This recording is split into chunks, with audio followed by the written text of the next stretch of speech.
کہ دیکھیں جو پبلک اوپینین ہے وہ اس طرح کنٹرول نہیں ہو سکتا. آپ پروپیگنڈا سے پبلک اوپینین کو نہیں کنٹرول کر سکتے کہ یہ اگر 164 کا بیان آ بھی جائے گا، عمران خان کو جیل میں بھی ڈال دیں گے، سزا بھی دلوا دیں، اس کو سالوں میں جیل میں رکھ لیں، کیا قوم مان جائے گی اس کو؟ کیا دنیا مان جائے گی؟ کیا جو بیرون ملک پاکستانی ہمارا سب سے بڑا اثاثہ بیٹھا ہوا ہے، 1 کروڑ پاکستانی باہر بیٹھا ہوا ہے جن کی دولت سارے 25 کروڑ پاکستانیوں سے زیادہ ہے، اور وہی پھر سے میں کہتا ہوں جب انشاءاللہ اس ملک کو ہم اٹھائیں گے ایک دن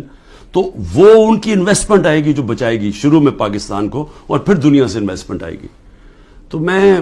ایک تو یہ کہنا چاہتا تھا کہ یہ اور کئی لوگوں کے اوپر تشدد کیا گیا ہے، بری طرح تشدد کیا گیا، اور صرف یہ بیان دلوانے کے لیے. اس کے علاوہ جو ہمارے سینئر لوگوں کو رکھا ہوا ہے